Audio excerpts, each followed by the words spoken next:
The story begins in the present day. We're introduced to the U.S. men's national soccer team during a high-energy match.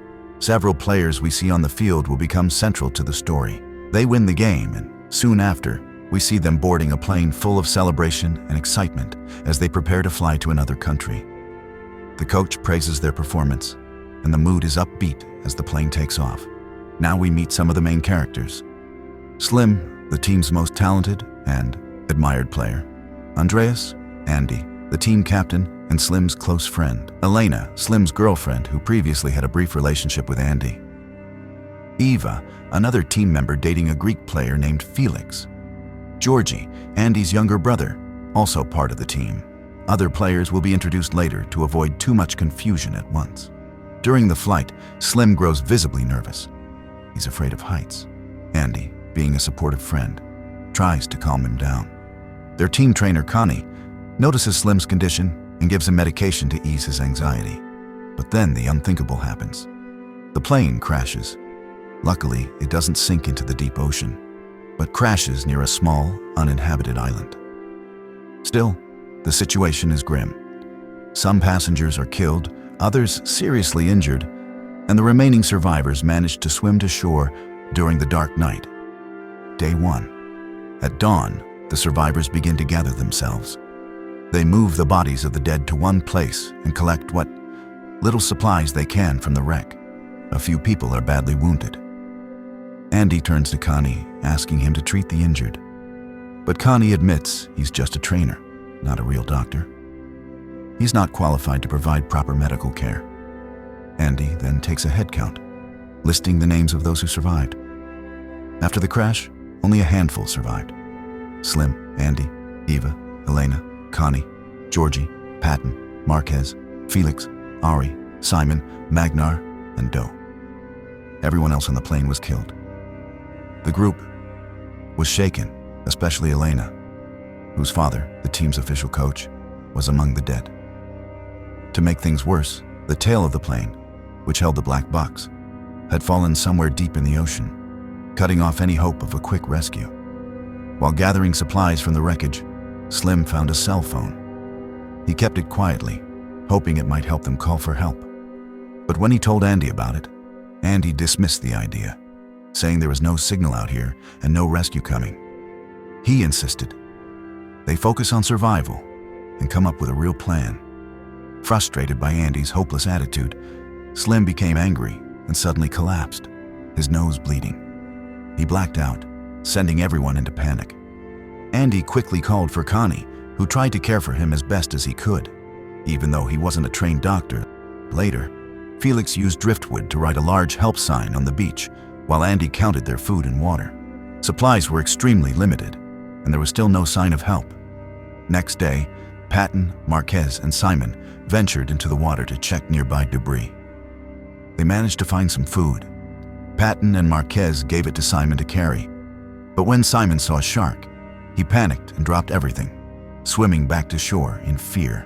Patton and Marquez were furious. They attacked Simon for losing the only food they had found. The others stepped in to stop the fight before it escalated. To keep order, Andy punished both of them, Simon for losing the food and Patton for starting the fight. "No food or water for a day," he said. "We're still a team. We have to act like one." 2 days passed. On the 3rd day, Slim finally woke up, weak but alive. The group was relieved. Andy had kept things stable, rationing supplies carefully and keeping everyone in line. Andy spoke to Slim and updated him.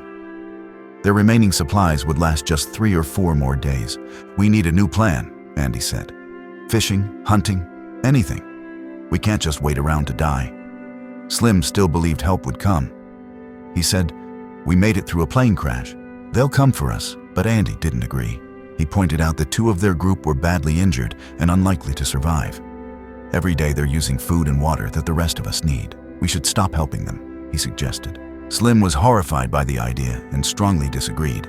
One of the injured was Rayan, whose leg was badly wounded. Connie wanted to clean the wound, but Andy refused to give him water. Slim stepped in, offering his own chair. "Use mine. I'll go without water for a day," he said. Later, Andy gathered the entire group. He brought up the idea again that the injured should be left to die. There was disagreement, but Slim pushed for a vote. Sadly, most sided with Andy. That night, one of the wounded succumbed to his injuries. Felix buried the body the next morning. Later that day, Georgie went exploring in the forest and saw something. Another island in the distance. Excited, he told Andy and the others. Since there was barely any food left on their current island, Andy made a decision. They'd go explore it in search of supplies. Andy took Marquise, Ari, and Elena with him. Slim, still recovering, was left behind. The journey was long, and Andy didn't think he could handle it. The group reached the island, but it was just as barren. No food, no water, nothing useful. Back on the original island, Slim found Connie sitting alone on a high rock. Connie looked hopeless.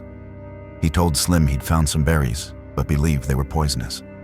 "It's only going to get worse," he said. "We're all going to die, starving in different corners of this place." Slim tried to give him hope, but as he turned to leave, Connie suddenly jumped from the cliff.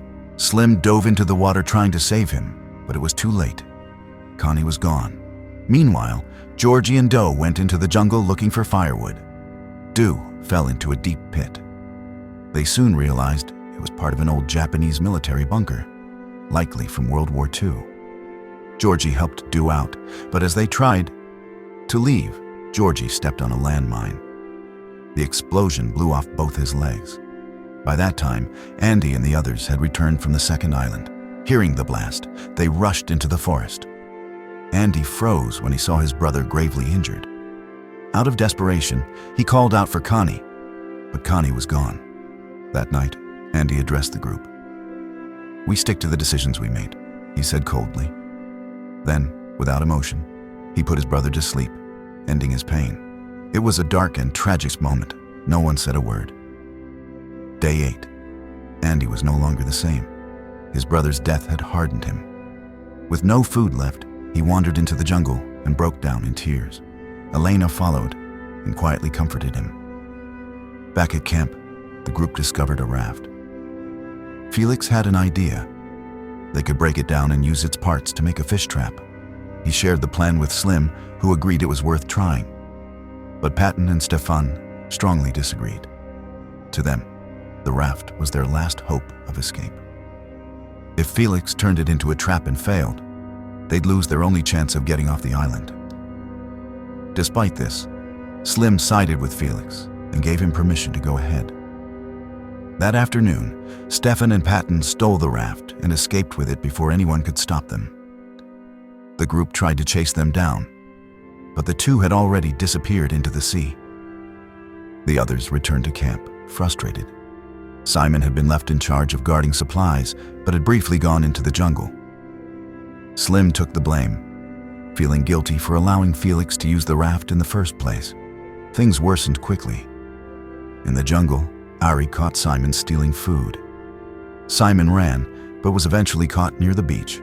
Marcus and Ari beat him brutally, blaming him for the theft. As the group gathered, Andy snapped, still grieving over Georgie. He grabbed a knife and lunged at Simon. Felix and Slim tried to stop him, but in the chaos, Felix was fatally stabbed. His death shocked everyone. Felix had been one of the most hopeful voices in the group. That night, Andy made an announcement. "No one's coming to save us," he said. "I'm going to the other island. We need to start over." Elena, Duari, and Marquez agreed to go with him. Slim, however, believed they still had a chance of being rescued and decided to stay behind. Andy's group took half the remaining food and left. Now only Slim, the recovering Rayan, Ava, and Simon remained on the island, tired, divided, and nearly out of time. Another day passed. On the second island, Andy and his group tried catching fish and searching for food, but their efforts failed. They were growing weaker by the hour. Back on the main island, Slim found some seashells and had an idea. He cut plastic bottles and tied them to tree branches to collect rainwater dripping from leaves. It worked for a while, but that night, someone from Andy's group snuck in and stole all their water. The next day, Slim crossed over to confront Andy, who looked exhausted and broken. Slim offered him a chance. "If you want to, come back you can. We have food and water." Andy didn't respond. Instead, he asked, "Why are you here?" Slim simply said, "Our water was stolen." Andy ignored the comment. Slim returned home, but now he was worried. He told Eva and Simon, "They'll come back, maybe to steal everything, or worse." It was clear now. The two groups were no longer survivors. They were enemies. Simon, feeling guilty, muttered, "This is all my fault." Meanwhile, Andy was losing touch with reality. He hallucinated his dead brother Georgie, who told him, "You have to finish this. You know what to do."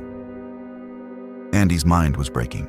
That day, as Elena rested in her tent, Ari, driven by hunger, fear, and desperation, tried to assault her. She escaped and ran into the jungle. Ari chased her, pinned her down, and slammed her to the ground. She fell unconscious. Panicked, Ari thought he had killed her. Just then, Doe and Simone arrived. Simon had returned secretly from Slim's camp and witnessed the entire attack. Ari, in shock, tried to silence them. He chased Simon, but failed to catch him. Then he turned to Doe, threatening him. "If you tell Andy, I'll say Simon did it." When Simon returned to the island, he told Slim, "Elena's not okay. I saw her lying unconscious in the jungle." Slim didn't wait. With Ryan now stable, he warned the group, "They're coming for us. Hide, stay silent." Slim rushed to the second island and found Elena unconscious but alive. He helped her up, and just in time, because Andy and the others were already preparing to attack, Slim quickly brought Elena back with him. Now his mission was clear: protect his people. He tried to ambush Ari quietly, but Ari spotted him and fought back. Just as Ari was about to kill Slim, Marquez appeared from behind and knocked Ari down. "I knew it was you," he said bitterly. But in his panic, Ari fired the flare gun and accidentally shot Marquez. Slim fled in the chaos. When Andy arrived and saw the aftermath, he said nothing to do, not a word. Later, Andy and his men burned down Slim's entire camp, destroying everything. Slim eventually found Doe and captured him. Though he had every reason to kill him, he didn't. Instead, he said, "Take Elena, hide her in the caves." Doe apologized and agreed. Then, using Simon as bait, Slim lured Ari into a trap and killed him. Now, only one enemy remained: Andy. The final showdown took place on the shoreline. Slim and Andy clashed in a brutal, desperate fight. Both were bloodied, exhausted. And then, in the middle of the chaos, they heard the sound of a helicopter. Rescue had finally come. Andy panicked and ran into the jungle. The rescue team found Slim and the others and airlifted them to safety.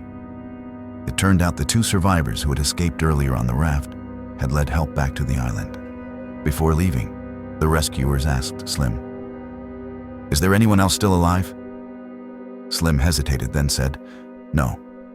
In the final moments we see Andy, still alive, but completely alone on the island, left behind, abandoned.